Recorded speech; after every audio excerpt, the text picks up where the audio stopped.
TCF. Test de connaissance du français. Guide officiel d'entraînement.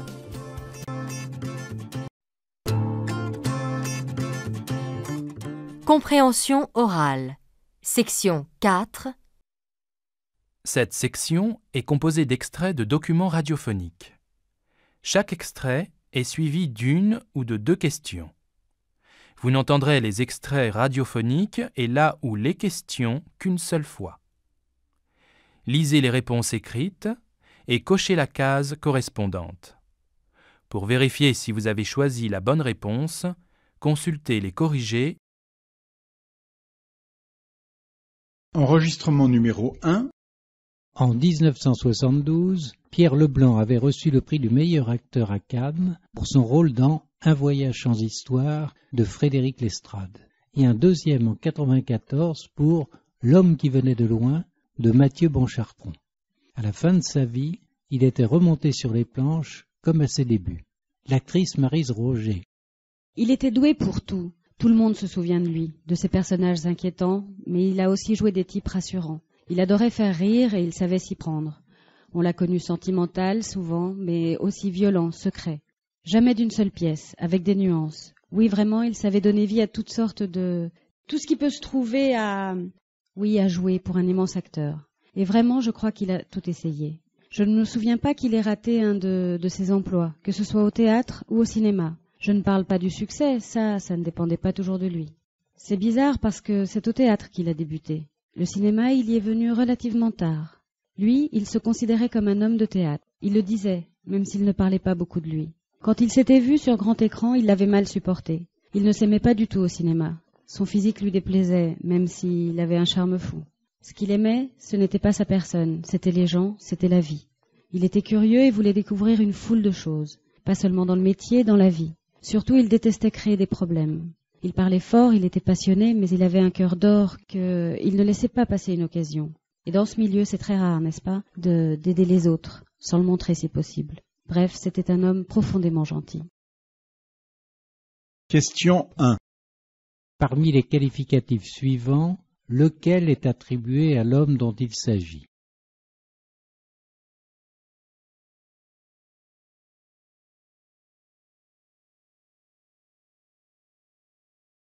Question 2.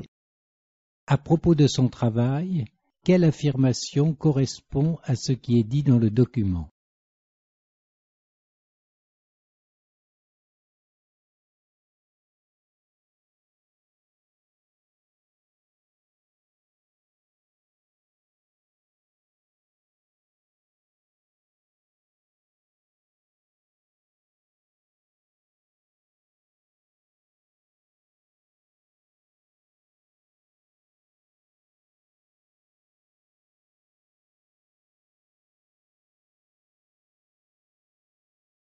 Enregistrement numéro 2. Allez les 50 ans avec le ministère de l'Emploi et de la Cohésion sociale. Michel N., vous avez travaillé comme chef d'entreprise pendant 12 ans. Récemment, vous avez été chargé de mettre en place le personnel nécessaire pour développer la structure commerciale d'une compagnie d'assurance. Votre métier, c'est créer, n'est-ce pas? Oui, exactement, j'adore créer, depuis toujours. Dans mon travail, j'ai dû relever des défis, construire. C'est une nécessité, un besoin. Ce que m'a enseigné mon expérience, c'est à éviter les erreurs. Maintenant, je sais ce qu'il faut faire et ne pas faire. Et grâce à ça, nous allons avancer beaucoup plus vite dans la création de cette structure. Martin L., en tant que directeur commercial, vous travaillez en étroite collaboration avec Michel. Pouvez-vous nous parler de votre partenariat? Nos compétences sont tout à fait complémentaires. Michel est la collaboratrice idéale. Elle voit loin, trouve les moyens de réaliser ses projets. J'apprécie son dynamisme, ses initiatives et surtout ses capacités à communiquer avec nos clients. Elle sait comment parler avec eux. Vous aussi, vous avez plus de 50 ans? Contactez-nous pour nous faire part de votre parcours professionnel sur emploi-de-senior.gouv.fr. À bientôt. Avec le ministère de l'Emploi et de la Cohésion sociale et l'Union européenne. Question 1. Quelle activité cette femme exerce-t-elle au moment où elle parle?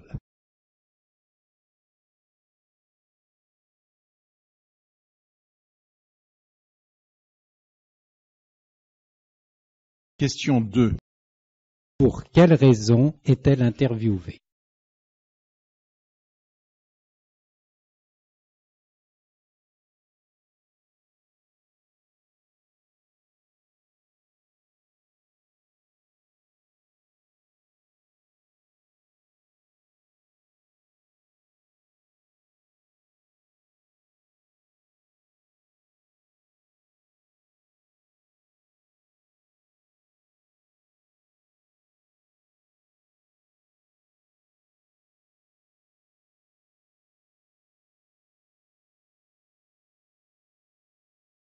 Enregistrement numéro 3.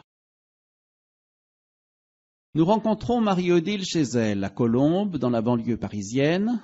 Elle travaille à son domicile de manière intermittente. Couturière, elle confectionne des costumes pour différents théâtres. Elle n'a donc pas de revenus réguliers. Son mari non plus. Lui, il est décorateur pour le cinéma. Avec 2 enfants à élever, ils ont bien du mal à joindre les 2 bouts.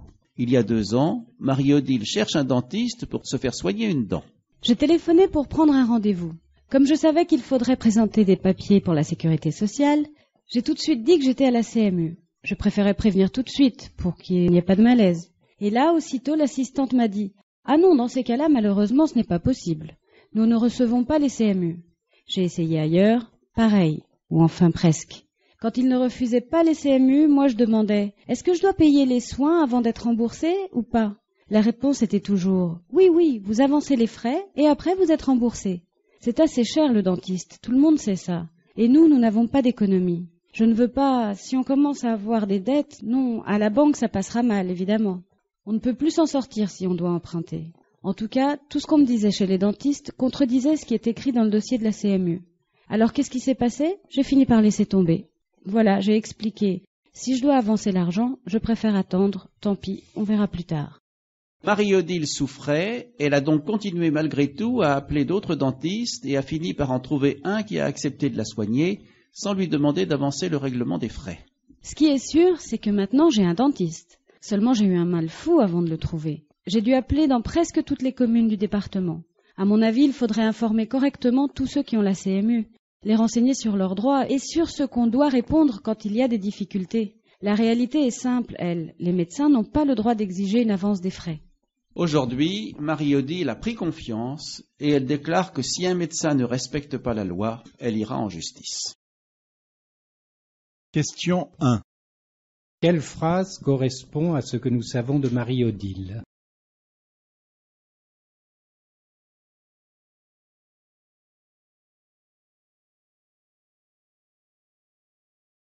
Question 2. Elle expose un fait antérieur au moment où elle parle. Lequel?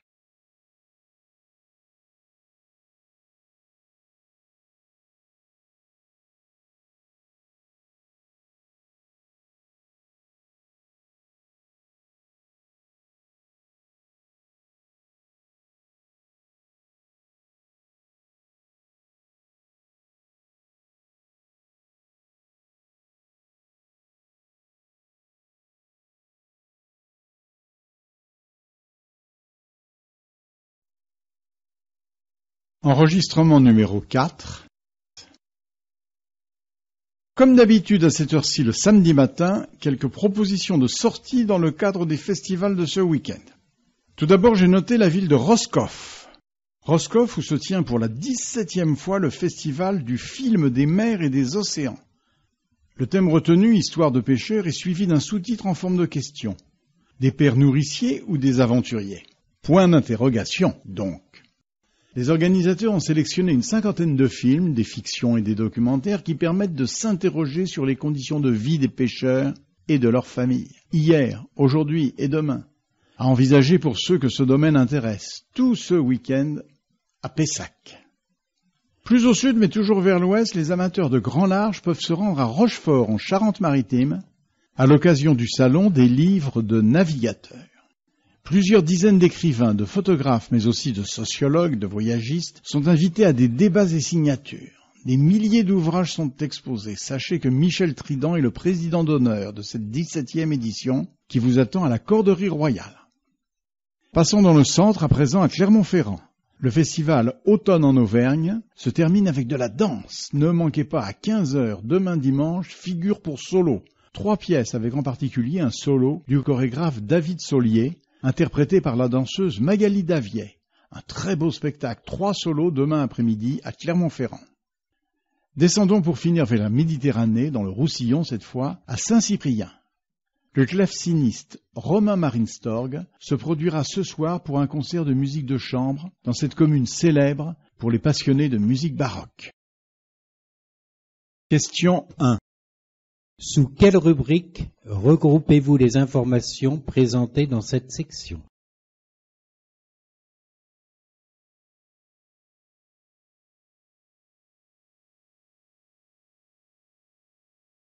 Question 2. Quelle liste correspond à certains centres d'intérêt cités par le journaliste?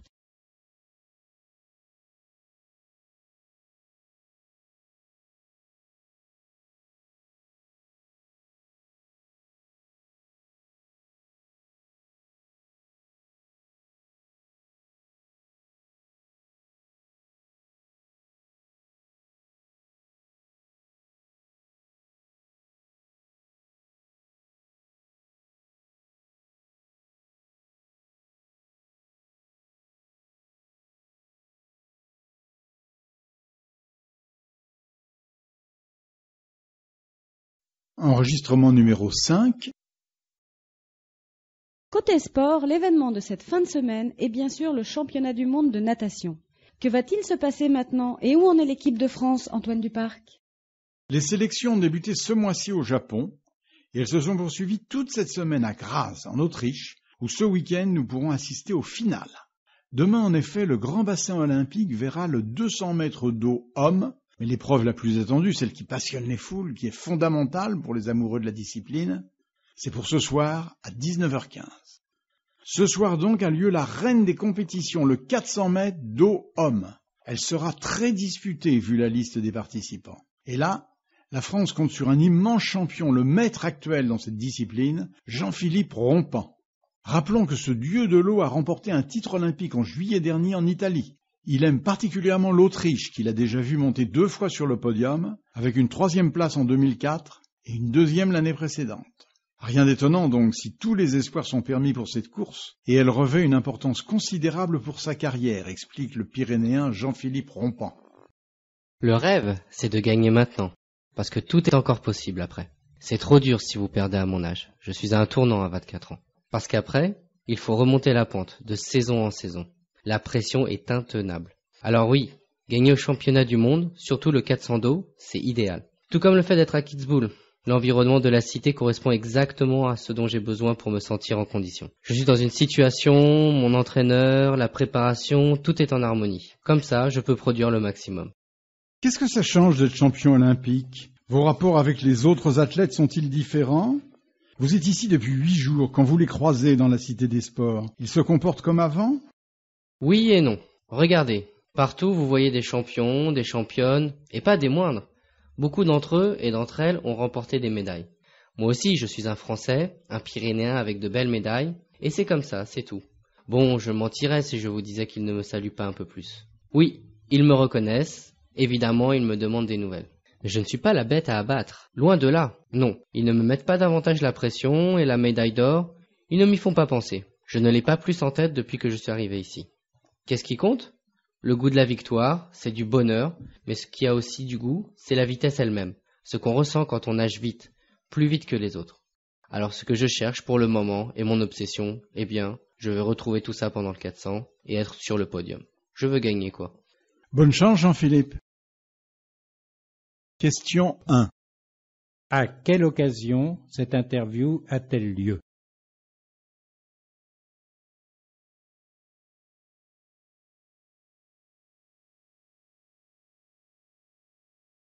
Question 2.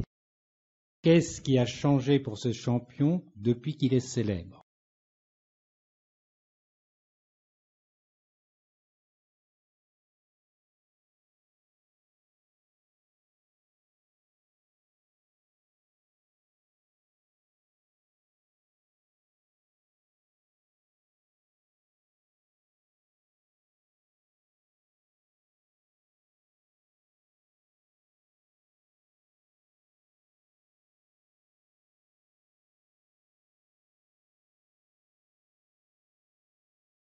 Enregistrement numéro 6. Pour clore notre chronique consacrée au programme de la télé, une fois n'est pas coutume, intéressons-nous à la série La vie au soleil.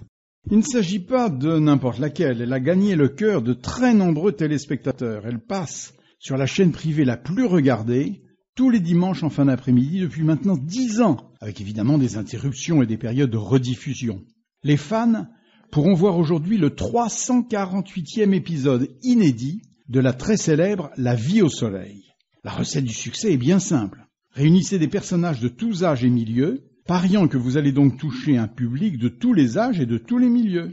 Inventez une cascade de chassés-croisés et rebondissements sentimentaux de l'année dans la presse people. Choisissez pour tourner des décors de cartes postales, en l'occurrence Cannes et son arrière-pays. Vous captivez ainsi 42% de part d'audience. Même s'il est de beaux esprits pour dénigrer l'ensemble et dénoncer la bêtise des situations et des profils stéréotypés, ce qui prouve qu'ils la connaissent, il convient de prendre cette production au sérieux. Sachez, je cite Martin Housset, auteur d'un article tout aussi sérieux paru hier dans les pages économiques du quotidien Le Globe, que La vie au soleil est le programme français le plus exporté vers les télévisions du monde entier. Les responsables de production de la chaîne qui le présentent viennent de renouveler le contrat pour les 3 prochaines années, de nouvelles histoires en perspective pour les amateurs. Et ceux qui n'aiment pas continueront à se cacher pour retrouver leur héros. Question 1. Pourquoi les deux journalistes parlent-ils de la vie au soleil?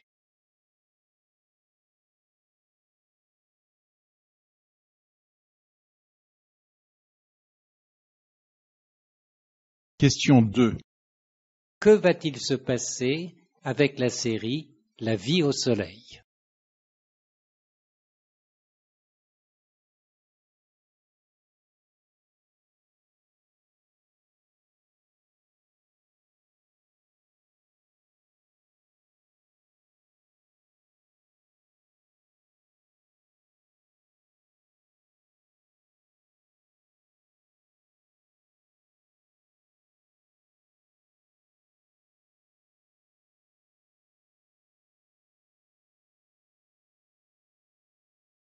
Enregistrement numéro 7.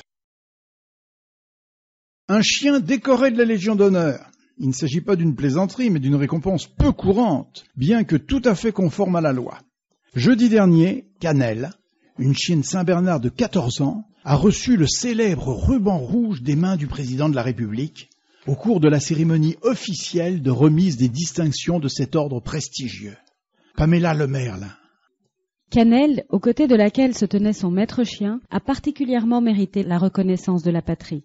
Cette chienne exceptionnelle a sauvé pas moins de, tenez-vous bien, 198 vies au cours des 10 dernières années, depuis qu'elle a été intégrée dans la gendarmerie. Avant, personne n'avait pensé à compter. Ajoutons que mieux vaut tard que jamais. C'est que, voyez-vous, elle vient de terminer sa carrière en janvier, partant à la retraite après de bons et loyaux services. Jean-Paul Germain, son dernier maître, nous a parlé d'elle. Toute jeune, elle avait été repérée par son éleveur pour son caractère particulièrement doux et aussi son entêtement. Elle a d'abord été formée, si je puis dire, par les sapeurs-pompiers, puis elle est passée chez les chasseurs alpins, conformément à sa nature de montagnarde.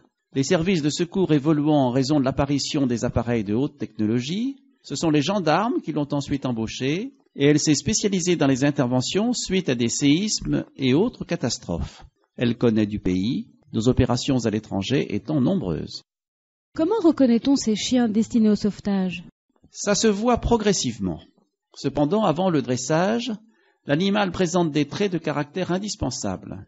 Certains chiens se montrent très vite adroits, forts, affectueux et obstinés, têtus. Des chiens comme Cannelle se signalent par la puissance, la résistance, la force pure. Attention, ce critère ne suffit pas. Il faut tester un tempérament que je qualifierais de gentil au départ. On recherche la preuve d'un amour inconditionnel envers les faibles, les bébés, les malades, les gens âgés, une générosité du chien. Il faut aussi s'assurer de leur obéissance intelligente, c'est-à-dire qu'ils réagissent toujours à un ordre, mais seulement à un ordre positif pour utiliser cette force. Pour trouver des chiens de cette qualité, c'est vraiment très rare. C'est sûr que c'est vraiment très très difficile de rencontrer un animal de la qualité de Cannelle. Il faut savoir regarder le chien en liberté, mais aussi l'écouter. Quand il grogne ou aboie, c'est toujours avec une raison, jamais pour rien. Bien sûr, Le dressage joue un rôle important après. Merci Pamela. J'en profite pour rappeler que les journées portes ouvertes de la SPA auront lieu dans 2 semaines, le dernier week-end d'avril. Question 1. Quel événement est signalé dans cette chronique?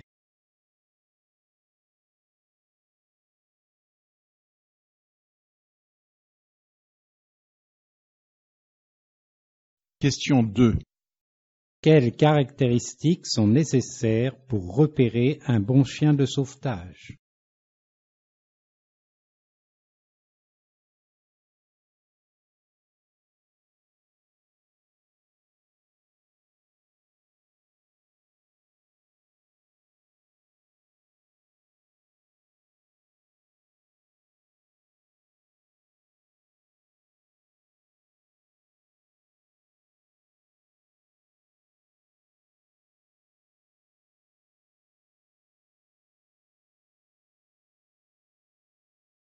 Enregistrement numéro 8. Et puis je voudrais apporter à vos auditeurs une information qui montre bien le tournant pris actuellement en matière de politique de la ville et de réorganisation des sites urbains. Je veux parler de la destruction au Havre, dans le quartier Montgaillard, de 2 tours construites à la fin des années 70. Plus un seul habitant ne vit depuis 1 an dans aucun des 300 appartements répartis sur 18 étages. Demain matin, une opération de grande envergure va évacuer jusqu'au soir les 1800 personnes qui résident à proximité du périmètre de sécurité de ce chantier. La démolition à l'explosif aura lieu en début d'après-midi, une fois toutes les vérifications terminées, afin d'éviter tout risque d'accident. Bien sûr, les avis sur ce bouleversement sont partagés. Opposition, soulagement, nostalgie. La décision a forcément éveillé des réactions parfois vives, surtout de la part de ceux qui ont passé là une partie de leur existence. Certains même y sont nés. L'objectif est cependant désormais bien compris, car la municipalité a simultanément lancé une vaste campagne de sensibilisation afin d'accompagner le projet, et chacun peut voir, depuis octobre dernier, une maquette présentant le réaménagement des terrains ainsi libérés, des espaces verts et des places de stationnement. Question 1. À quoi va servir l'opération dont il est question dans cet extrait?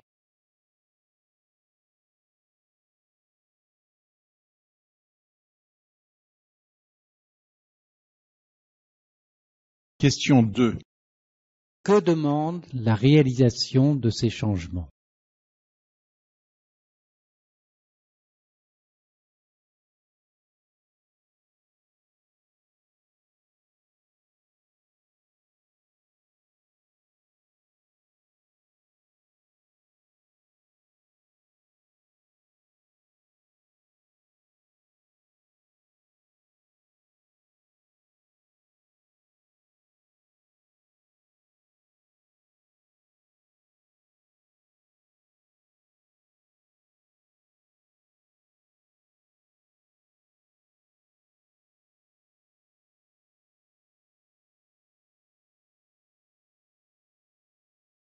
Enregistrement numéro 9.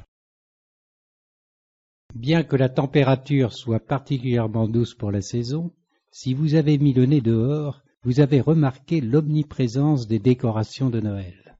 Le 25 décembre, c'est dans un peu moins d'1 mois maintenant. Vous êtes curieux de savoir combien les Français dépensent et comment ils s'organisent pour faire leurs courses. Eh bien, selon diverses études publiées ces jours-ci, nous allons, vous et moi, débourser 550 € cette année. Il s'agit d'une moyenne, évidemment. Nous achetons les cadeaux dans les hypermarchés bien plus que dans les boutiques choisies en fonction du présent destiné à mamie ou à l'oncle Paul. Enfin, nous préparons la fête de plus en plus à l'avance. Un reportage de Félicité Lemoigne. 2 changements à signaler par rapport aux idées courantes. D'abord, ce Noël-ci, le 15 décembre, 60% des Pères Noël français achèteront leur dernier cadeau. Ceci pour éviter la bousculade la veille du jour J, quand les magasins n'ont plus rien de vraiment attirant à proposer. Ensuite, une surprise. Paradoxalement, les enfants reçoivent moins de cadeaux que les adultes. Figurez-vous que 70% des cadeaux sont destinés à des adultes. Sandrine, rencontrée au rayon DVD d'un supermarché, suit la tendance. Là, je suis venue pour les adultes. J'ai 2 enfants, 9 et 11 ans. Ils ont déjà eu 2 arbres de Noël dans ma société et au travail de leur père aussi. Les comités d'entreprise leur donnent des trucs très bien. Les jouets, il n'en manque pas. Pour les paquets, avec des rubans et du papier, ça suffit. Nous, on leur donne de l'argent, on prépare une belle enveloppe, ça oui, avec des décos, tout. Eux, ils savent parfaitement ce qu'ils vont acheter avec après. Dans la famille, on s'est presque tous mis d'accord, ils font le total, ils réfléchissent, ils apprennent à calculer, hein. Alors les paquets, le soir du réveillon, c'est entre adultes, les frères et sœurs, la génération au-dessus, on s'offre plein de bricoles. La fête, c'est pour nous aussi. Rien de cher, mais c'est pour le plaisir de la surprise.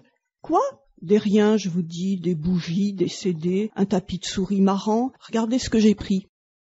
Les adultes, comme vous venez de l'entendre, échangent donc beaucoup de menus présents. Pas toujours très bon marché, cependant. Mathias. Nous n'avons encore rien arrêté de précis, ma femme et moi. Cette année, ce sera un téléviseur à écran plat. Là-dessus, nous sommes d'accord. Pour l'instant, on cherche, on s'informe, sans se presser. Je suis allé voir dans plusieurs magasins spécialisés pour comparer. Les prix ont un peu baissé, c'est encore très cher bien sûr, mais on a assez attendu. Noël, c'est exactement ça. C'est se faire plaisir et y mettre le prix. Enfin, on a fixé un maximum 2 000 €. Vous voyez, il y a quand même des limites. Pour la majorité des Français, la barre est beaucoup moins haute, 550 €. C'est-à-dire qu'elle se situe aux environs de 2% de leurs dépenses annuelles, ce qui représente une augmentation sensible et signifie peut-être que l'optimisme est revenu dans les foyers. Alors, selon ce point de vue, Félicité, les Européens les plus optimistes seraient les Irlandais, qui consacrent, eux, à ces achats de fête, un budget 2,5 fois supérieur à celui des Français, 1 339 €. Question 1. Vers quelle date les Français ont-ils en majorité terminé leurs achats de Noël?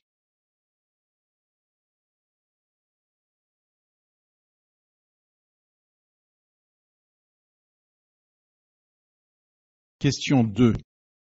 Quelle affirmation correspond à ce que vous avez entendu?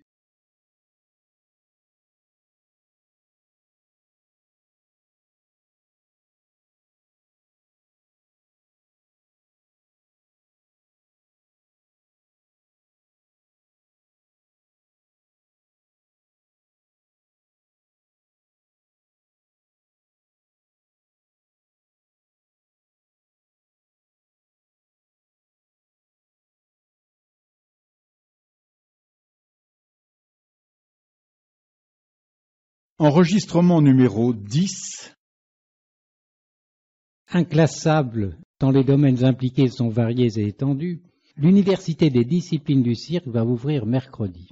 C'est maintenant la 3e fois que les sommités invitées à ces journées d'échange se rencontrent pendant une semaine sur les bords du lac de l'Espitre. Une nouveauté par rapport aux 2 premières sessions, la coprésidence, c'est-à-dire qu'un pays étranger a été élu par les participants lors de la cérémonie de clôture de l'année dernière, afin de partager toutes les responsabilités liées à l'organisation de l'événement actuel. Le Caucase est à l'honneur. Des centaines de chercheurs et conférenciers venus de nombreux États connus pour leurs traditions et aussi leurs innovations dans les spectacles du cirque ont franchi une nouvelle fois les frontières afin de partager leur savoir avec leurs homologues. Pour mieux cerner le champ des spécialités abordées, sachez que le programme intensif des communications et ateliers propose des titres relevant des sciences et techniques dites dures, telles que l'acoustique, la résistance des matériaux, l'optique ou encore le calcul des probabilités. Sans oublier naturellement diverses branches de la zoologie, les sciences humaines avec la philosophie, la psychosociologie des loisirs, la sémiologie et aussi la thérapie par les arts circassiens avec, comment ne pas en parler, les sports et les arts du spectacle. La manifestation revêt une telle importance que samedi, son créateur, le célèbre dompteur Maurice Wilder, recevra dans le cadre de cette 3e université les insignes de chevalier de la Légion d'honneur des mains du ministre de la Culture qui se rendra à l'Espitre pour la circonstance. Par ailleurs, le dernier jour, une statue réalisée par Sam Joly sera dévoilée devant le Palais des Congrès récemment inauguré. Le sculpteur a déclaré avoir rassemblé dans sa composition plusieurs figures incontournables de l'histoire du cirque à des fins d'éducation. Question 1. Quels domaines sont cités par le journaliste pour montrer la richesse de l'université des disciplines du cirque?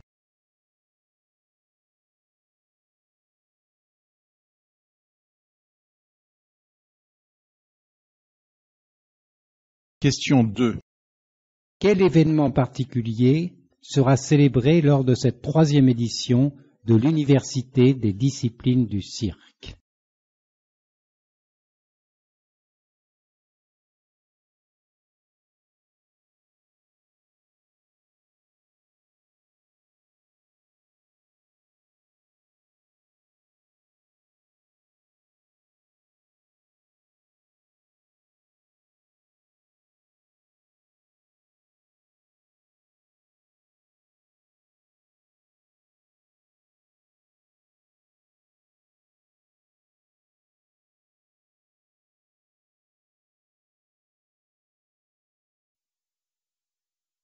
Enregistrement numéro 11.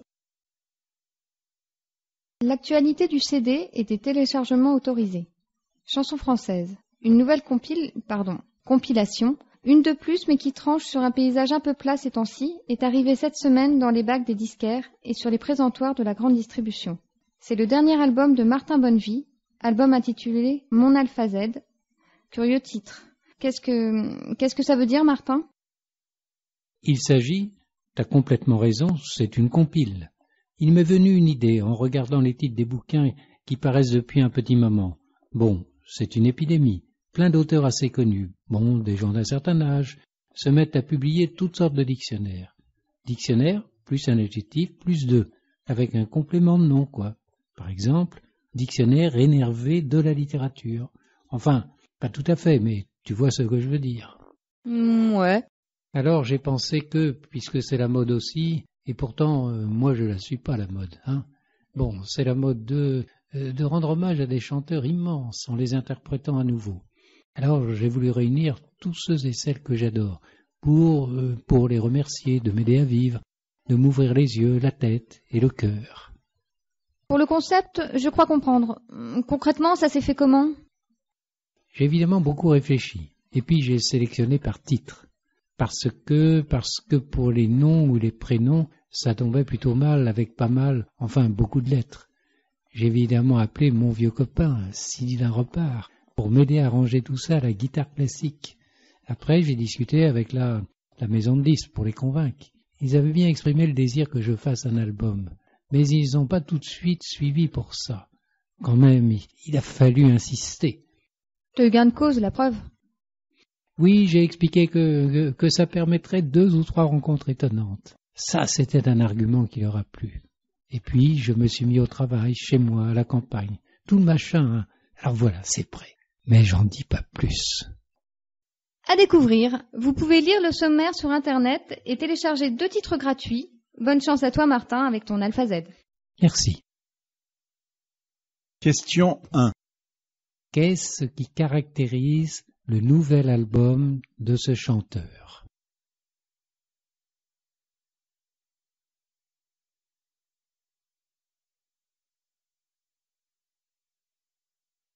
Question 2. Pourquoi a-t-il réalisé cet album?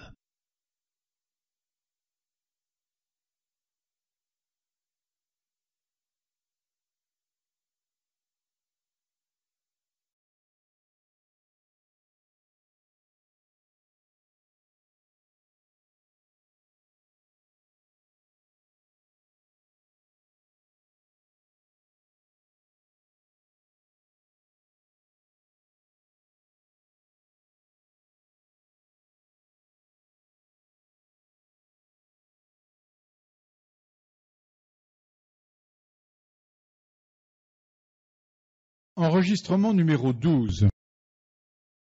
Chant de retour à découvrir à Paris au Théâtre du Lampion jusqu'au 25 juin. Des décors aux variations multiples, des personnages tout en nuances, dont quelques figures inclassables, de la musique, car vous entendrez vraiment chanter. Voilà un spectacle inventif et authentique, une excellente soirée. Ou matinée, car petits et grands seront captivés. Noémie Lestrade s'est régalée. D'abord, tout le monde connaît le lieu. Arriver à ce théâtre, situé aux portes de Paris, c'est comme se rendre à la campagne. Donc, pour chacun d'entre nous, c'est déjà une sorte de retour. Et on peut s'y rendre en famille sans hésiter. Pour les chants, le talent des artistes, plus une idée simple mais géniale, mettent d'entrer dans l'ambiance, puisque, avant même le lever du rideau, quelques chanteurs circulent en chantant, pas trop fort, juste pour accompagner les spectateurs jusqu'à leur place, sans créer d'embouteillage, rassurez-vous. Ensuite, 1h30 de bonheur avec une vingtaine de comédiens et de musiciens. Comment choisir des exemples? C'est impossible, car chaque scène révèle en elle-même les points forts. Humour, imagination débridée pour mieux mettre en valeur la réalité, technique irréprochable. Une succession de situations de retour, avec un fil conducteur qu'on ne cherche pas parce que les enchaînements se font tout seuls.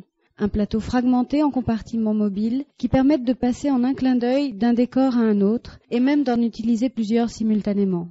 Mentionnons au passage l'utilisation des volumes, avec un voyage dans les étages et les sous-sols. Quoi encore? Une alternance de monologues sensibles, de duos et de dialogues, de chœurs. Bref, un ensemble soigné dans le moindre détail, plein d'amour et de sens. Et bien sûr, la musique, interprétée, excusez du peu, par le groupe Les Ménestrels du XXIe, qui l'a composée tout exprès. Le mariage de la tradition et de l'innovation. Incontournable. Une création de la troupe des éclairs, mise en scène par Stéphanie Robert, c'est tout dire. Chant de retour, le nouveau spectacle du théâtre du Lampion, à ne pas manquer manifestement. Bonne soirée Noémie. Question 1. Quel adjectif convient pour qualifier l'ensemble du spectacle présenté?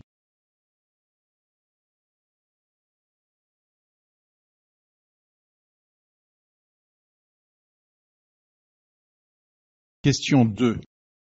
La journaliste a particulièrement apprécié certains aspects. Lequel mentionne-t-elle parmi les suivants?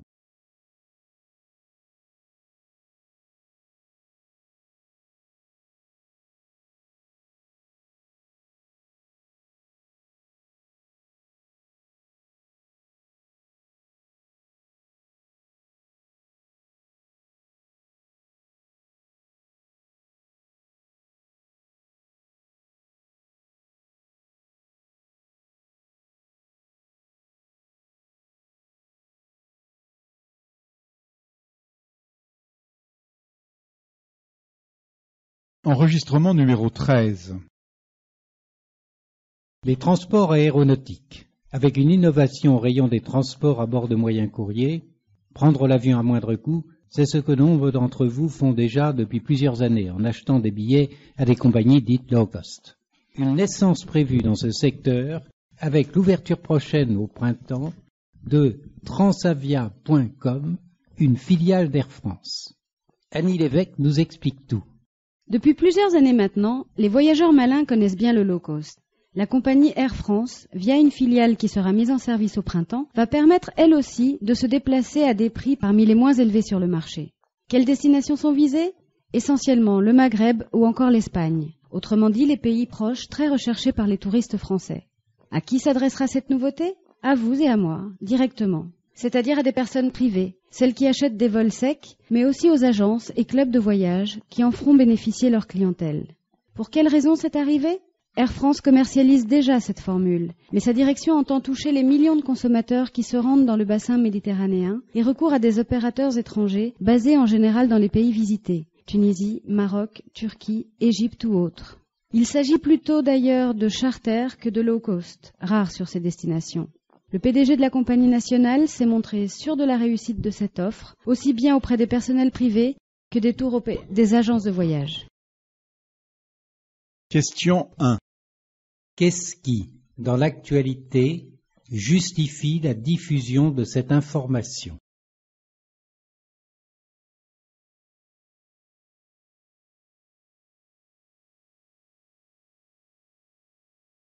Question 2.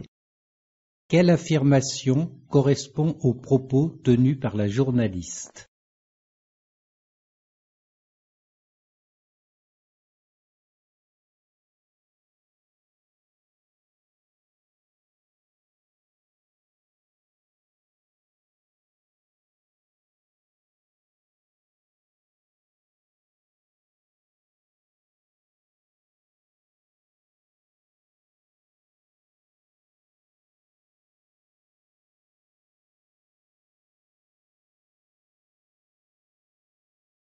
Enregistrement numéro 14.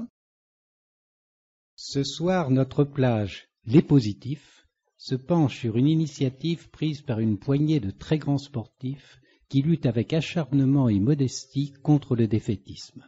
Grâce à eux, le lycée de la ville de Sugeant-en-Terre, dans le Doubs, tente depuis 2 ans une expérience tout à fait particulière. Elle concerne des volontaires dont seulement quelques-uns envisagent de devenir plus tard enseignants en éducation physique.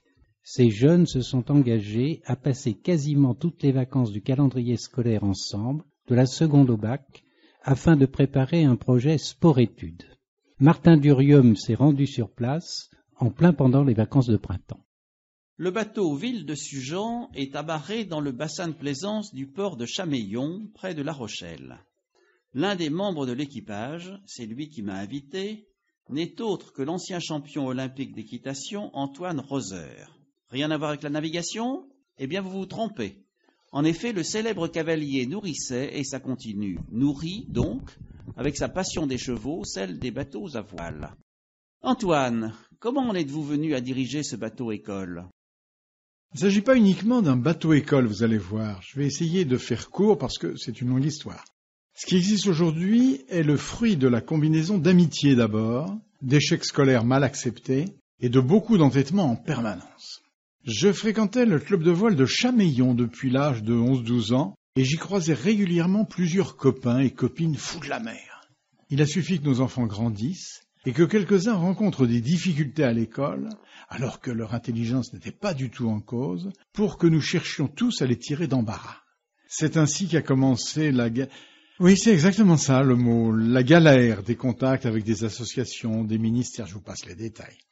Bref, après des années de démarches et des tonnes de papier, nous avons récupéré des fonds et oui aussi, tout ça ne se serait pas fait non plus sans beaucoup de générosité de la part des ex-champions de voile qui nous ont proposé un ancien voilier, pas un tocard, un bien, en contrat d'entretien. Alors, de fil en aiguille, le projet a pris corps. Concrètement, qu'est-ce que ces jeunes gens et ces jeunes filles sont en train de vivre? Ils sont 36. Ils viennent suivre une formation très pointue au métier et à la pratique de la voile, mais pas seulement, je vous l'ai dit. Chacun doit se spécialiser dans l'exécution d'un type de tâche nécessaire à la vie à bord et à la vie tout court. Comptabilité, intendance, cuisine, ils apprennent un job sur l'eau et un sur terre. Tout est à leur charge. L'équipage au complet, encadrement compris, compte 47 membres, dont 5 permanents. Vous n'êtes pas le seul grand nom du sport à intervenir dans l'affaire. Pas tout à fait, vous avez raison. C'est Monique Duflot, qu'on ne présente pas, qui s'occupe de toute la préparation technique maritime. À terre, elle s'occupe d'une partie de l'approvisionnement en produits frais. Pour l'entraînement physique, c'est Agnès Grandin, elle est wincher à l'arrière du bateau. Et à terre, elle s'occupe de toute la préparation physique. C'est vraiment une lourde tâche. L'entraînement physique a lieu le matin. Un régal. Ils sont super motivés, intelligents. Ils en veulent. Après 2 ans de travail acharné, aucun jeune n'a abandonné. Pas d'absentéisme, sauf en cas de force majeure, très rare. Une seule longue absence en raison d'une mauvaise appendicite. Votre expérience de sportif de haut niveau vous sert, évidemment. Les années en équipe de France, avec tout ce que ça comporte de dur et de bon, ça laisse des traces. Et j'en tire le bénéfice avec eux aujourd'hui Donc j'apporte cette expérience, à la fois la connaissance de soi et le goût de l'effort individuel, et en même temps le sens de l'action collective, ensemble, pour la cohésion du groupe. Ils forment une équipe à part entière et moi, je suis présente aussi sur le bateau, comme coéquipière. Quant à Antoine, il n'a pas abandonné l'équitation. Il suit un groupe de plusieurs stagiaires pendant leur loisir à la petite écurie, un centre hippique proche de Chameillon. Je me suis laissé dire que le saut d'obstacle l'amuse encore et qu'un de ses poulains promet. Nous retrouverons Martin Durium demain, en compagnie de quelques stagiaires de Ville de Sugeant. Après-demain, nous aborderons le volet études académiques de cette expérience. Bonsoir. Question 1. Qu'est-ce qui caractérise l'organisation de bateau-école parmi ses principes?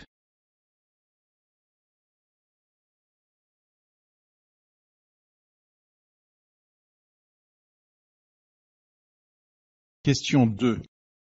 Parmi ces affirmations, laquelle correspond à ce qui est précisé dans l'enregistrement?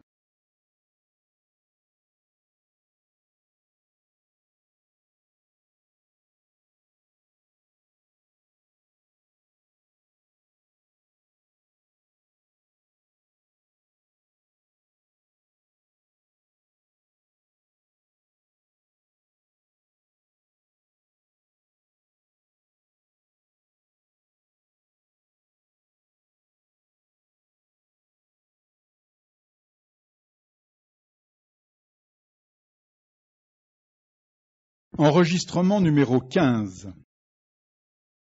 En ce qui concerne l'environnement, une bonne nouvelle, n'est-ce pas Fabienne? Le 15 juillet, les Parisiens qui n'étaient pas en vacances ont vu démarrer les Vélib. C'est le nom des vélos en libre service. Le principe est simple. Vous vous rendez à l'une des 750 stations ouvertes actuellement, vous passez votre carte d'abonnement sur la bornette où est attaché le vélo, vous vous servez et en route. Quand vous êtes arrivé, vous déposez le Vélib à la borne qui vous convient et voilà. Vous avez parlé d'abonnement? Il vous faut débourser la modique somme de 29 € pour l'année, 5 pour 7 jours ou 1 pour une journée. Et aussi autoriser un prélèvement bancaire plafonné en cas de problème. L'emprunt est gratuit pendant les 30 premières minutes. Ensuite, vous payez 1 € pour la première demi-heure supplémentaire, 2 pour la suivante et 4 pour toute demi-heure au-delà de celle-ci. Le règlement s'effectue par carte bancaire ou Monéo dans les stations, ailleurs par chèque. Vous pouvez charger votre passe Navigo. Le nombre de sites et de vélos est suffisant? À Noël, 20 600 vélos seront disponibles. Les 1451 stations seront en service, une toutes les 300 mètres, avec au minimum 20 véhicules. Pour comparer, sachez qu'il y a 298 stations de métro. Si je veux rendre le Vélib et que je ne trouve pas de place à une borne? C'est prévu. Vous passez votre carte sous la bornette, vous regardez les possibilités de garage sur l'écran et vous avez 15 minutes de bonus pour rejoindre la plus proche. Des camionnettes au gaz circulent pour approvisionner les stations en vélo dans le cas contraire, c'est-à-dire si elles sont vides. Et comment sont résolus les ennuis techniques? Les fameuses camionnettes, plus 130 agents à vélo, au total 400 personnes, assurent la régulation et l'entretien dès que quelque chose ne marche pas. En cas de vol, vous portez plainte à la police et acquittez une franchise de 35 €, récupérée sur votre caution. Perdre la clé de l'antivol coûte 10 €. Le système semble fonctionner? Après des Lyonnais, avec leurs 4000 vélos, sur 340 stations et 60 000 abonnés, les Parisiens ont adopté la formule. La durée d'une demi-heure avait été déterminée après étude des déplacements les plus fréquents. C'est un franc succès. En un mois, 2 millions de Parisiens les ont utilisés.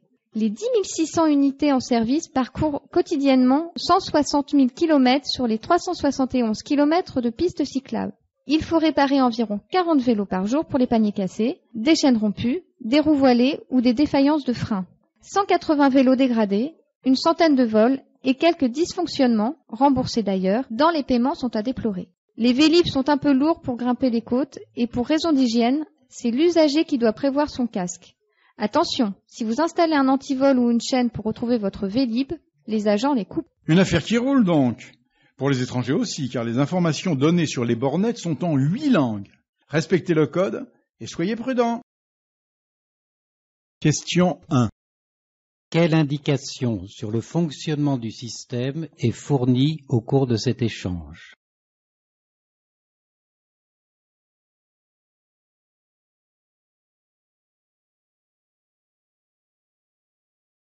Question 2. Une seule indication correspond au propos échangé, laquelle?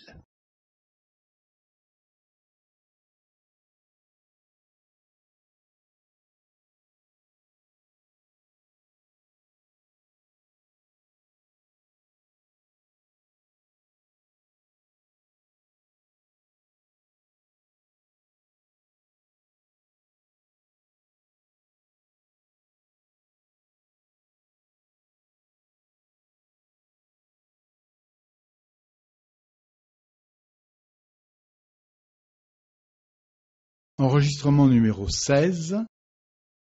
Amis des mots de Rémi, bonjour. Nous allons, comme d'habitude, nous divertir ensemble tout en nous cultivant. Je ne vous rappelle pas le principe du jeu du dictionnaire, vous le connaissez, et pour ceux qui ne nous auraient jamais écoutés, vous notez simplement la bonne réponse, 1, 2 ou 0, à chaque fois sur un papier, ou vous ne notez rien du tout si vous n'avez rien sous la main pour écrire, et c'est tout. Pour notre émission de ce dimanche matin, nous avons choisi de nous adapter au calendrier. C'est cette semaine que se tient le sommet des États francophones au Mali, à Bamako. Par conséquent, nos invités, bonjour Patrick, bonjour Sylvie, ne vous inquiétez pas, ils sont là, mais ils boivent leur thé. Nos invités du jour, donc, vont devoir prouver leur connaissance ou leur habileté à mentir, comme d'habitude en vocabulaire. Quel rapport avec la francophonie? J'y viens. L'opération est un peu compliquée car il faut expliquer, quand il existe, le sens français du mot tiré au sort et naturellement là où les significations dans un autre pays de la francophonie ou même dans plusieurs autres pays si c'est le cas. Vous devez bien sûr donner la racine. Alors allons-y. Je tire le premier mot. Voilà. En fait, c'est une expression. Aller à la chenaille. Expliquez-moi où cette expression s'emploie et ce qu'elle signifie. Aller à la chenaille. Qui commence? Moi je veux bien, je connais. Bon alors, cette expression est très courante en Suisse. Son sens est extrêmement clair. Cela veut dire tomber en ruine, s'abîmer, se détériorer. Exemple, ma voiture va à la chenaille. Elle est en mauvais état, elle est fichue quoi. Côté étymologie, c'est une évolution de chenal, le canal. Eh bien, ce qui tombe dans le canal, évidemment, va dans le canal. C'est perdu, c'est abîmé. Pas du tout. Je ne sais pas où tu as trouvé ça. C'est complètement faux. Ce sont les Canadiens qui l'utilisent, cette expression. L'origine est aussi une déformation, mais pas du tout de chenal. La racine, c'est se chamailler, et par extrapolation, si vous vous chamaillez, ça va finir où? Chez le juge? C'est ce qui se dit pour aller en justice au tribunal. Porter un litige, une plainte devant les tribunaux, oui. Bien, tout le monde vous a entendu. Un peu de musique pour réfléchir et discuter en famille. La solution après la chanson. Question 1. À quoi sert cette émission?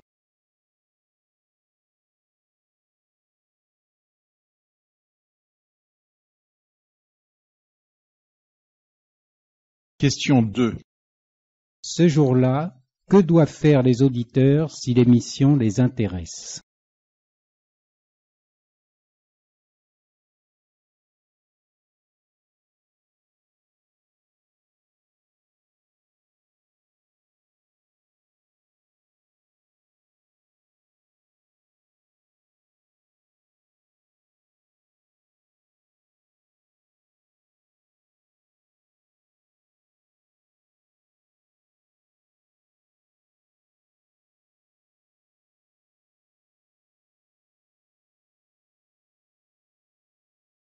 Enregistrement numéro 17. L'invité de l'actualité des livres maintenant. Je reçois aujourd'hui Valérie Tiberge, spécialiste de sociologie de la ville, auteur de nombreuses études dans ce domaine et responsable de programmes environnementaux auprès de différents arrondissements de la capitale. C'est bien ça, Valérie? Oui, bonjour, mais Attendez. Oui, vous venez de publier un ouvrage moins confidentiel, enfin destiné à un plus large public que les précédents, un catalogue irraisonné des projets enterrés. Entre parenthèses, Perles récoltées à Paris, 1946-2006, aux éditions des Lumières. Le titre est transparent en ce qui concerne le principe, tout le monde comprend. Mais pourquoi catalogue et irraisonné?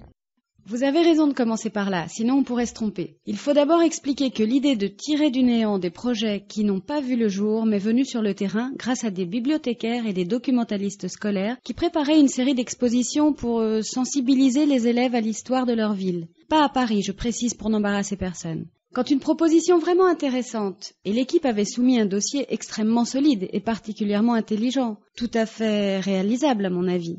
Alors quand le travail a été refusé par leurs autorités de tutelle, une des participantes découragée a explosé et a hurlé quelque chose de pas très poli qui ressemblait à « encore une trouvaille géniale qui finit dans la vaste poubelle des projets refusés ». Alors, pour adresser un clin d'œil à cette inspiratrice, comme depuis elle organise des expositions dans des musées, eh bien j'ai retenu pour mon titre le mot qui s'utilise quand on garde des traces d'une exposition, un catalogue.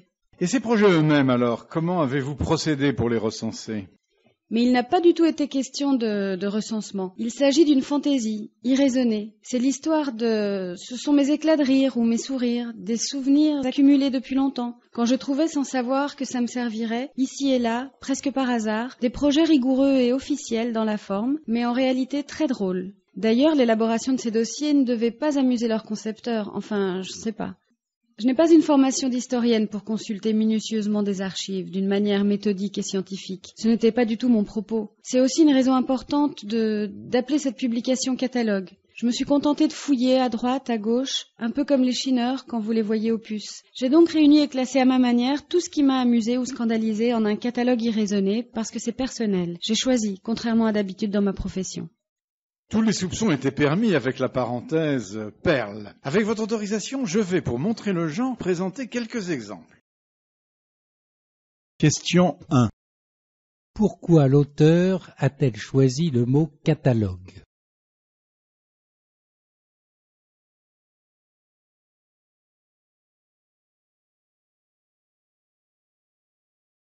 Question 2.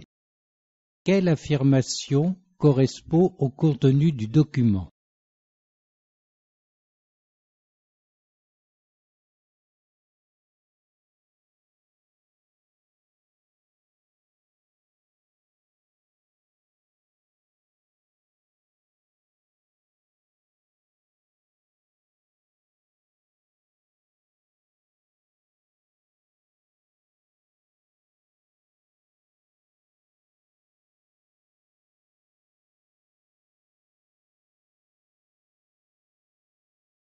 Enregistrement numéro 18.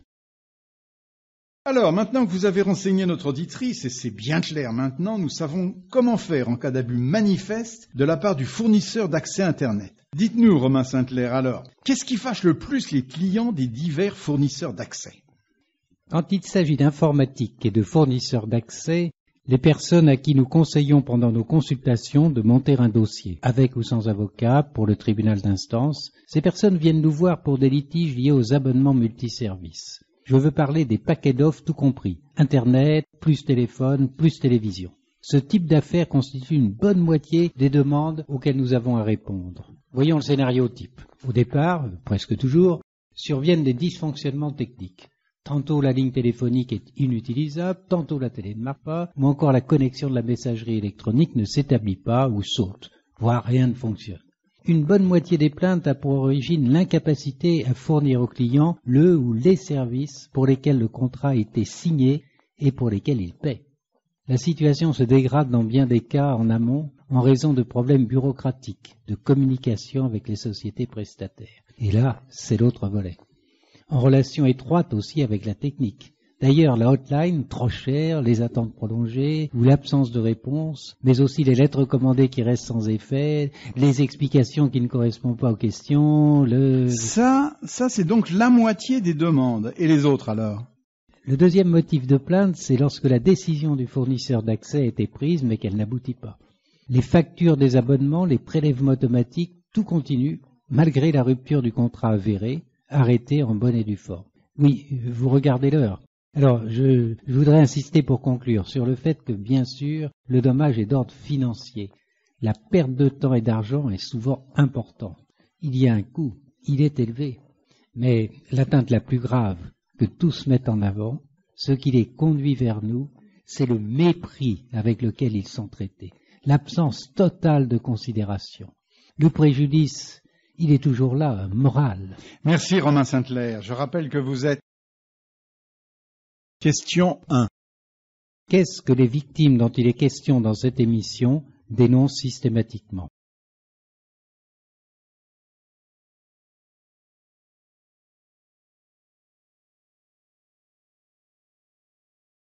Question 2. Quelle activité professionnelle Romain Sainte-Claire exerce-t-il?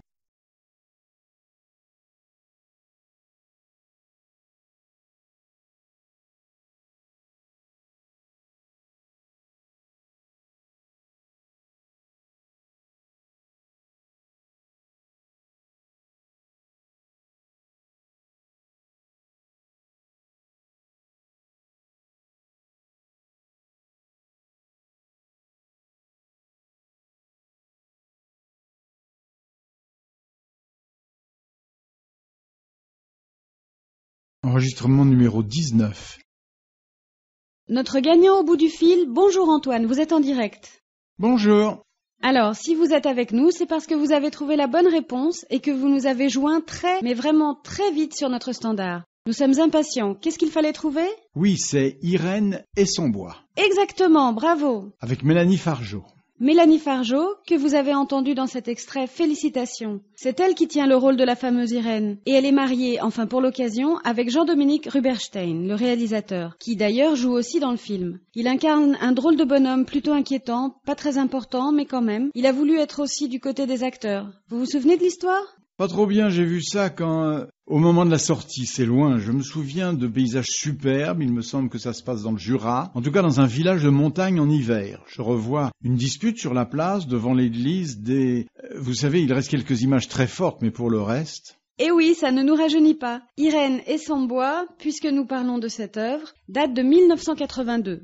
Tout commence avec l'installation d'un pôle de recherche en génétique à proximité de ce village traditionnel. Mais le cadre est un prétexte. Plusieurs thèmes très différents vont se croiser là-dessus. Par exemple, Ruberstein pose la question du partage, des responsabilités aussi. Avec la fugue au début, on croit que c'est un enlèvement de l'enfant de ce couple. Oui, mais c'est pas noir, je me rappelle que... Non, vous avez raison de le dire. Il y a des séquences très amusantes. Tout ça est léger parfois. Eh bien, je suis sûre que vous avez envie de le revoir. La collection Les Nouveaux Classiques l'a mise à son catalogue. Alors nous nous ferons un plaisir de vous l'envoyer. Ah super, merci beaucoup. Et attendez, vous habitez où ? En Alsace, à Haguenau.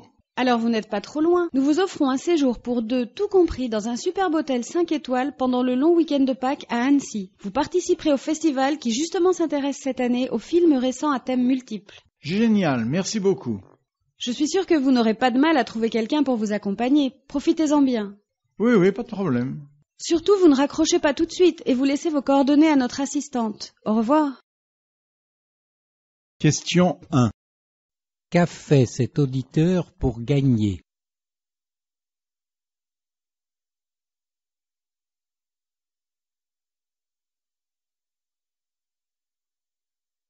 Question 2. Parmi les éléments évoqués au cours de la conversation, qu'est-ce qui est important dans ce film ?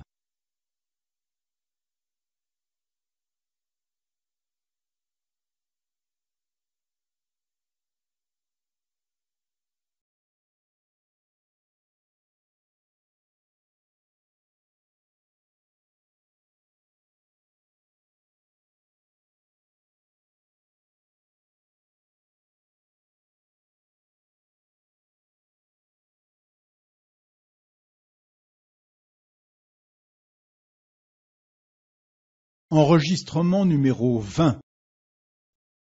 L'actu déconnecté avec Isabelle et Lucas. Bonjour. J'ai relevé cette semaine des infos un peu partout dans les pages économie de plusieurs quotidiens, à croire que c'est l'époque des bilans pour le commerce sur Internet. Moi aussi j'ai vu ça à la devanture des kiosques. Aujourd'hui donc, la conso des Français sur Internet. Vous corrigerez mes erreurs comme toujours si je me trompe. Comptez sur moi, Isabelle. J'ai donc appris que 15 millions d'achats ont eu lieu sur Internet pour la France au premier trimestre de cette année, à hauteur de 90 € par transaction en moyenne. Quant à la répartition démographique, 43% des clients sont en fait des clientes, des femmes, donc 57%, la majorité, revient aux hommes. La tranche d'âge qui consomme le plus via la toile se situe chez les 35-49 ans, les plus nombreux. Mais attention, ils sont suivis de près par les plus de 50 ans qui y sont venus massivement. C'est-à-dire que 21% des cyberacheteurs appartiennent à cette classe de la population. Mes observations vont dans le même sens que les vôtres. Moi, je me suis penché de près sur ce que les Français mettent dans leur panier. Les chiffres montrent en premier lieu des CD, des DVD. En deuxième position, il se vend des ordinateurs, des baladeurs MP3 ou des appareils photo numériques. Enfin, Internet permet à beaucoup de faire développer des photos ou de s'approvisionner en place de spectacle. Côté pratique et confortable, ce n'est pas un détail, sachez qu'à Noël dernier, vous avez probablement reçu un cadeau acheté par Internet puisqu'il y en a eu 1 sur 3. C'est vrai que c'est pratique. Vous faites le Père Noël depuis chez vous, plus de bousculade, ni de queue, et vous avez remarqué une nouveauté ? Figurez-vous que presque un acheteur par Internet sur 2 s'est adressé à un particulier et non à un commerçant pour réaliser son opération. Retenez ce chiffre, Isabelle. Le commerce entre particuliers a crû de plus de 22% cette année, une tendance à observer dans les prochains mois. Au revoir Isabelle et Lucas. Samedi même heure pour une autre actu déconnectée sur les abus et escroqueries cette fois. Question 1. Où en est le commerce sur Internet selon cet enregistrement ?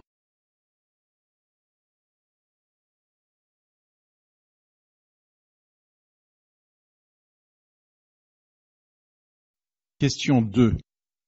Quelles transactions parmi celles-ci sont citées comme étant très courantes?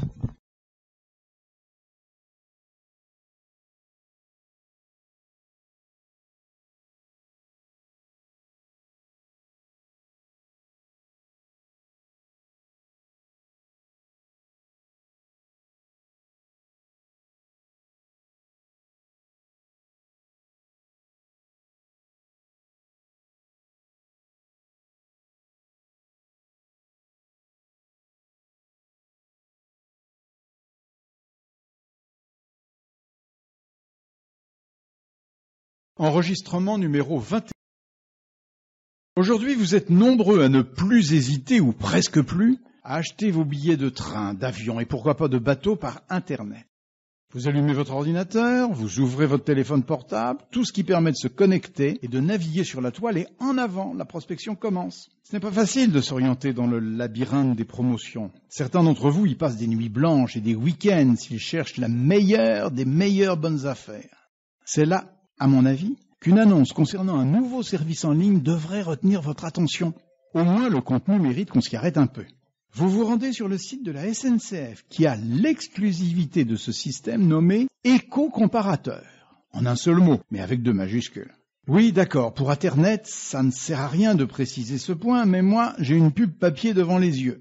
Comme son nom l'indique, cette innovation vous permet de comparer, et je sais bien que c'est votre priorité des priorités à tous, le coût en énergie que va provoquer votre déplacement en fonction du moyen de transport que vous envisagez d'emprunter. Enfin, pas tout à fait. Plus précisément, vous obtenez des renseignements pour les offres disponibles sur le site. Celui-ci vous donne l'indice moyen de CO2 généré par un même trajet en avion, à bord de votre véhicule personnel et en train. Vous me suivez? Bon. Uniquement par souci de transparence, je vais ajouter que sont aussi affichées les informations sur les tarifs et les temps de trajet correspondants. Et pour désamorcer d'éventuelles objections, car vous pensez qu'il faut comparer ce qui est comparable, j'énumère les 4 indications portées au-dessous du nom éco-comparateur. En bas de page, très visiblement, train, avion, low cost, voiture. Bon, vous testez, vous me faites signe et on en reparle sûrement. À plus, comme disent mes enfants. Question 1. À quoi une telle émission de radio pourrait-elle servir?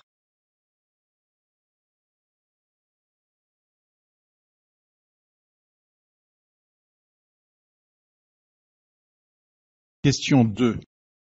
Quelle caractéristique parmi les suivantes apparaît dans cette présentation?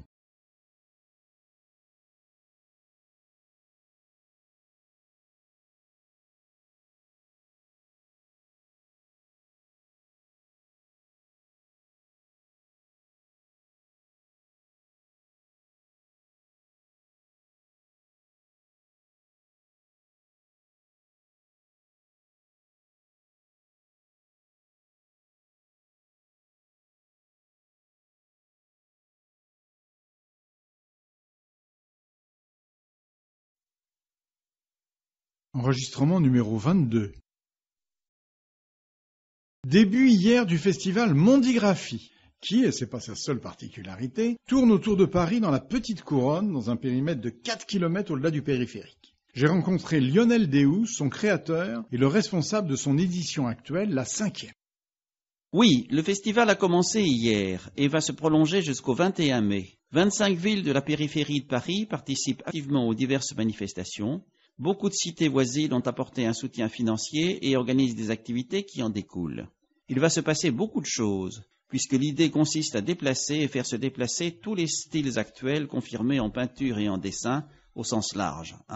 C'est un voyage dans tous les sens du terme, c'est-à-dire que nous recevons des œuvres qui viennent de partout. Sont invités de grands créateurs des 5 continents, ça c'est déjà rare dans ce domaine, et ils viennent à plusieurs pour représenter des pays souvent oubliés, parce qu'ils sont loin ou pas trop présents sur le marché de l'art. Par exemple, vous verrez des toiles venues des îles Salomon, des tableaux du Malawi et aussi du Tadjikistan. Bon, pour illustrer, le mot s'impose. Et quand je dis un voyage, ça implique des rencontres. Voilà, il est prévu des journées de débat, c'est classique, mais aussi de réalisations à plusieurs mains et de toutes les couleurs, sur tous les supports, avec tous les... Et quoi de mieux, puisque nous disposons de nombreux espaces extérieurs et intérieurs, que de donner installation avec son talent si inclassable. En quoi est-ce que ça consiste exactement ? Fatou Zemenagré, nous la connaissions par ses transparences et ses échos, grâce à son utilisation de matériaux. Il est encore un peu jeune, mais il évolue. L'équipe des organisateurs grandit. Les exposants ne se font pas beaucoup prier pour venir. Au début, nous n'étions pas connus. Nous, il fallait insister, mais plus maintenant. Et là, pour cette édition, vous nous réservez, vous voulez peut-être insister sur... Oui, d'une certaine façon. Dès ce soir et demain après-midi, à Clichy, nous avons des rencontres.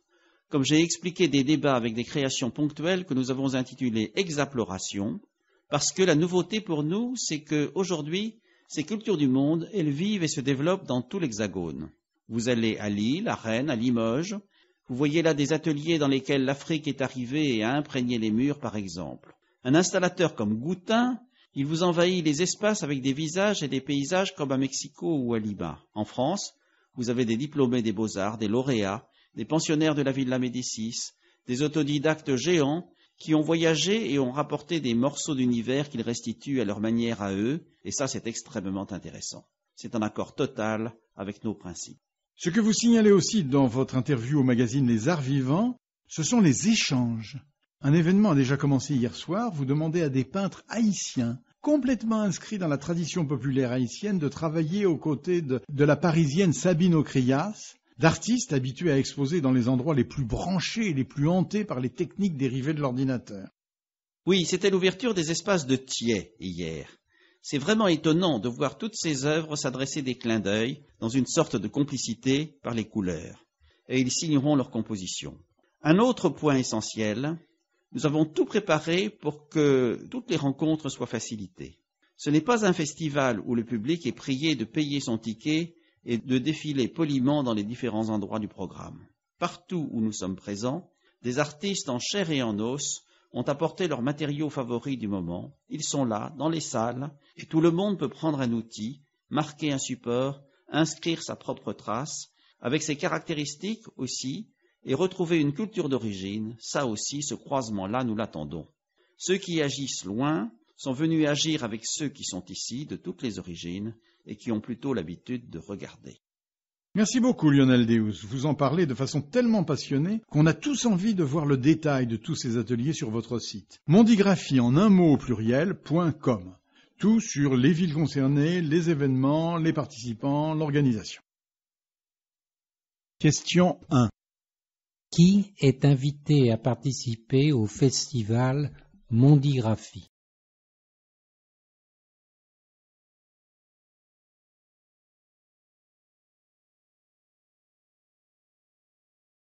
Question 2. Quelle affirmation correspond à ce qui est dit dans l'enregistrement?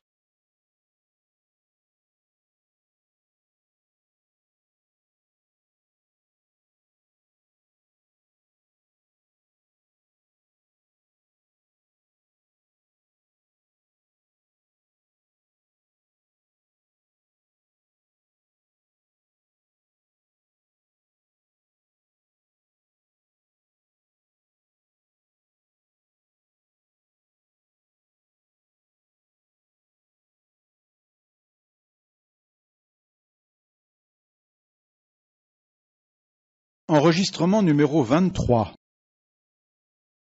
Sports à froid. Le bilan des événements sportifs récents par votre fidèle chroniqueur Joël Courtois. Bonsoir, chers amis auditeurs. Alors, qu'est-ce que je retiens sur mon bloc-notes de cette fin de dimanche après-midi? D'abord le ballon. En handball, l'image qui fait la une des magazines sportifs de samedi est encore gravée dans les esprits. Je parle des visages déçus des joueuses de l'équipe nationale après leur défaite au championnat du monde au Japon. Samedi, les Françaises n'ont certes pas démérité, mais ont dû s'incliner devant les Tchèques alors qu'elles avaient mené pendant les 3 premiers quarts du match et étaient largement favorites. Tout est suspendu, rien n'est perdu, puisqu'après le résultat de ce soir, 0-0 contre les Italiennes, il leur faudra attendre la performance des Brésiliennes pour savoir qui jouera en demi-finale. En basketball, les Français reçoivent le panier vide 2006. comme les bruits de couloir le laissaient supposer. Le jury de journalistes européens a choisi les représentants de notre pays pour la 5e fois. Rappelons que les contre-performances de l'équipe l'ont fait arriver en avant-dernière position en Coupe du Monde cet été, précédant le perdant de 65 points.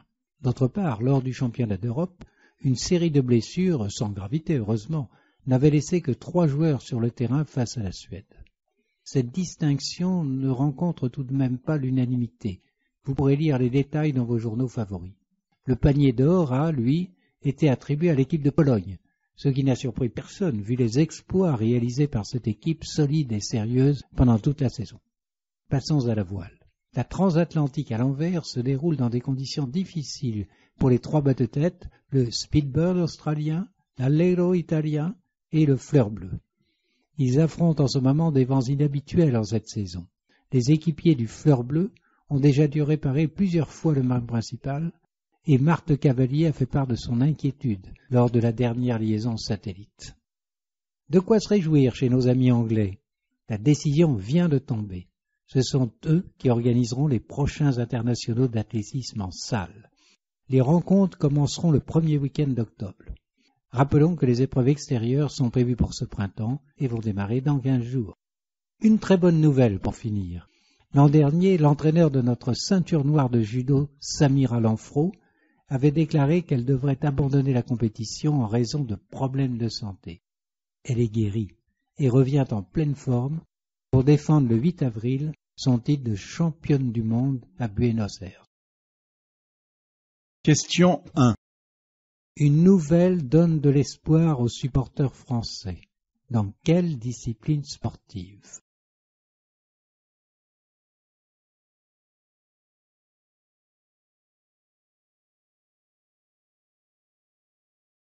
Question 2. Quelle affirmation est vraie?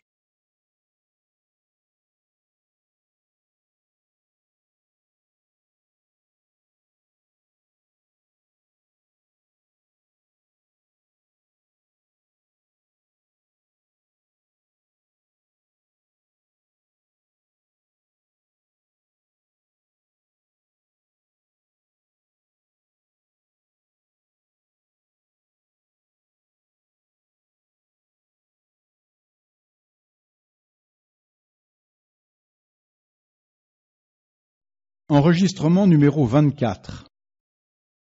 Santé. Cette semaine va être promulgué le décret d'application d'une mesure votée par le Parlement il y a déjà quelque temps au printemps dernier, ce qui va permettre d'éviter bien des tracas à ceux qui souffrent d'allergies ou dont les proches connaissent des problèmes de cette nature.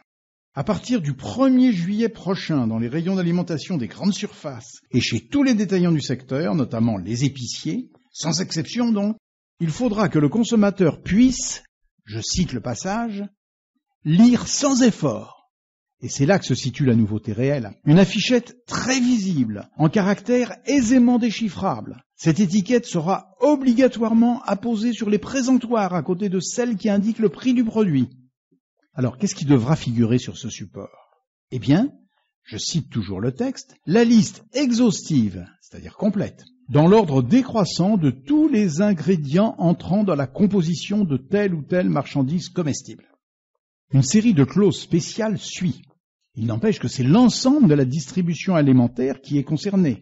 Les boulangers, les traiteurs, les bouchers, les charcutiers, les établissements de vente de sandwichs et nourriture à emporter n'échappent pas à la règle.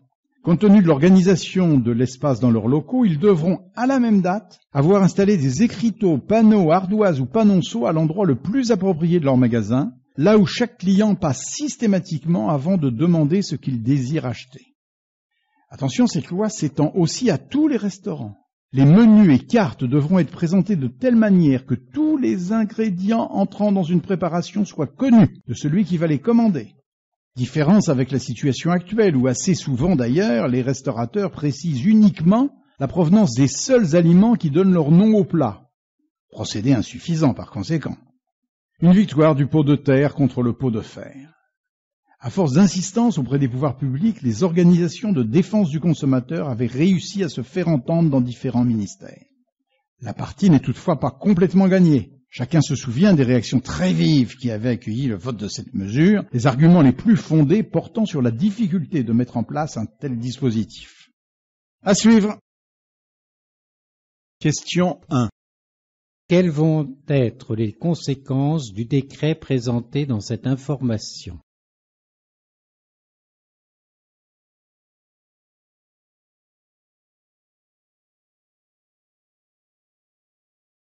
Question 2. Parmi les affirmations suivantes, laquelle correspond à l'enregistrement?